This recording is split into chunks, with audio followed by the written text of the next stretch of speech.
everybody. Welcome to Community Watch with Sheriff Darren Campbell, the Iredell County Sheriff's Office for November 2018. This is our second installment. We sit down with the sheriff, and the sheriff goes over with Mike Furman the 5 most wanted folks in Iredell County here. And if you have any information, feel free to call the Sheriff's Department right away.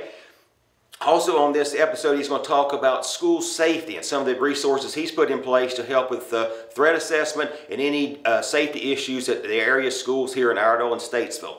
Also, thirdly, we're going to talk about safety over the holidays, shopping safety, and also receiving packages at your home and what you can do to minimize the threat of theft here at your house. So let's sit down, or let's go to Mike Furman and Sheriff Darren Campbell for this installment of Community Watch. Thanks, Brian. I'm here today at the Iredell County Sheriff's Office with Sheriff Darren Campbell for the second installment of Iredell Community Watch with Sheriff Darren Campbell. Darren, thanks for joining us. Hey, thanks for having us and doing it. We got a lot of views last time, so hopefully this is going to be a popular feature. We did. Let's start with the most wanted, 5 most wanted for November. All right, we'll go over them, and some of ours is some of the names that we've spoke about before. Some of them have some histories, but I'll go over the first 2, which are actually spawned off from Operation Autumn Sweep, some of the ones that has been abating us. First one is Lloyd Walter Idle. He's 42 years old at 131 Green Tree Drive, and that's from Mooresville. He is wanted for felony trafficking opiates, sell and deliver methamphetamine, and possession intent to sell and deliver methamphetamine.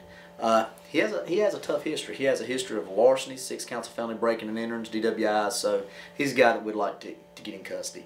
Our second one, also with Operation Autumn Sweep, is Gregory Allen Lakey. He's 45 years old. He's from Harmony of 137 Airbrook. We have him for felony trafficking in heroin and opium, maintain a dwelling, and possession of Schedule 6, a controlled substance. So those are 2 drug deals that we'd like to get in custody. The next, number 3 and 4, is Jennifer Renee Parker Davis. She's 29 years old from Knox Avenue in Statesville. Jennifer Diane Head, 41, from Alexandria Drive in Trinity, North Carolina. Both of those are wanted on felony breaking and entering charges and felony larceny.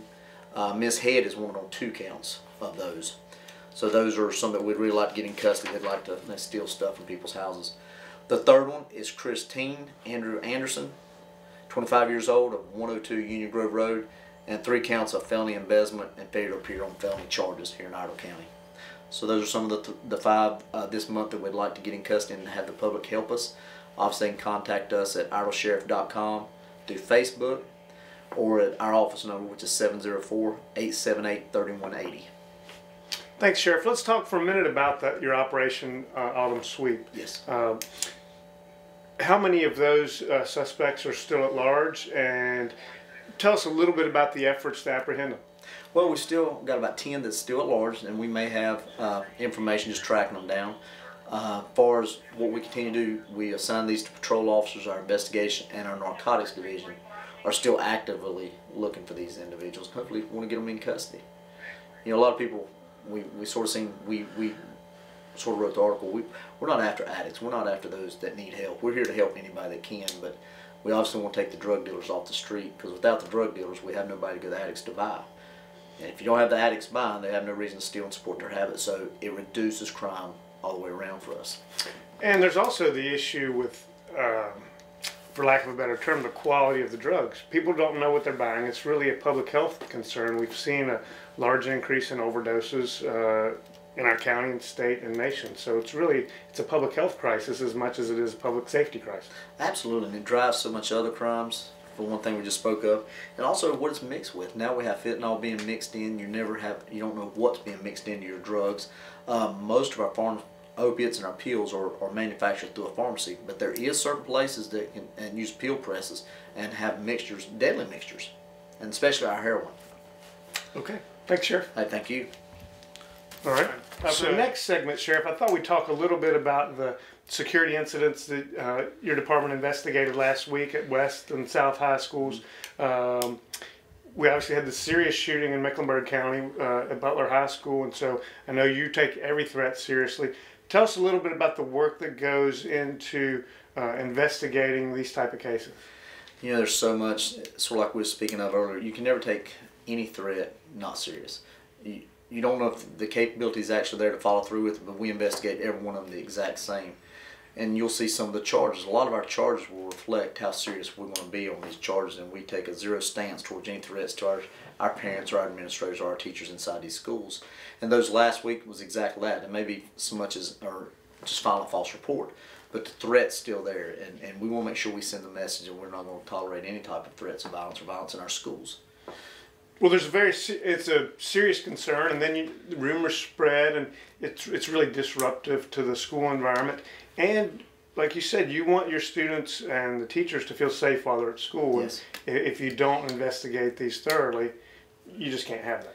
Yes, and even so much as the threat assessment, we actually put a person out of lapsed salaries last year, money that we had saved, to assign as a threat assessment investigator in our schools and our business. But 75 to 80% of the time is spent in our school system following up on these threats and making sure that we build a case accurate for prosecution in court.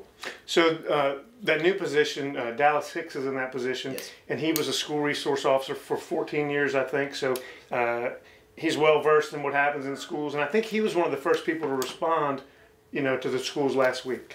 Yes, and Dallas is well schooled. Like I say, 14 years, give or take a little bit of experience in the SRO side of it, working at different schools. And the big thing is the network, building up the relationships in the schools with the principals and with the students.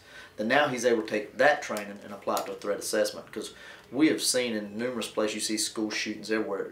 A lot of times the intelligence area and the knowledge area is just getting that information to law enforcement prior to something happening. Mm-hmm. Mm-hmm. And those students who are involved in making these types of threats, they can expect a serious prosecution. Absolutely. We have made it abundantly clear that we're going to do everything we can to charge them. We'll work with the district attorney's office. I think they have the same message. We're not going to tolerate empty threats of violence against our schools and inside the schools. Okay.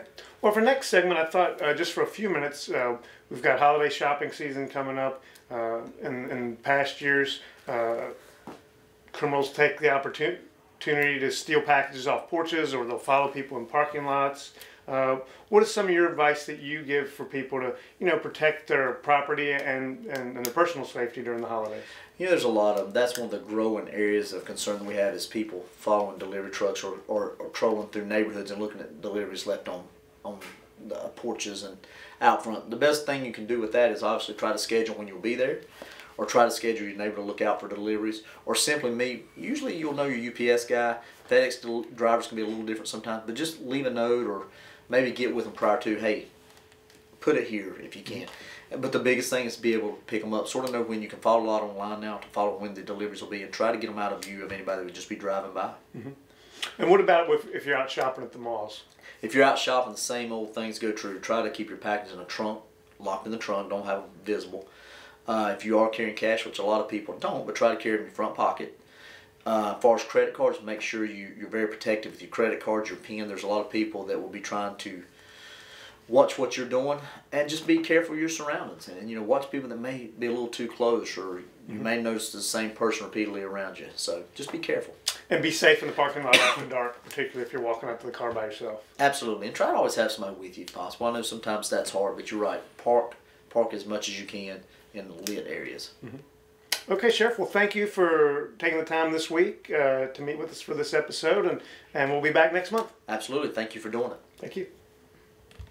And there you have it, our rundown for the Community Watch with Sheriff Darren Campbell for November 2018. Well, thank you all for tuning in. And as you have any information on any of these folks, feel free to call the Sheriff's Office right away and give any information that might be helpful, either in this situation or any issues with the school threats you might be aware of or hear about. So the Sheriff's Office is looking for your assistance in making these things accessible to the folks in Iredell County, and also as we come up on the holidays, also having a safe holiday season. So thank you for tuning in, and we'll see you next month again on Community Watch with Sheriff Darren Campbell.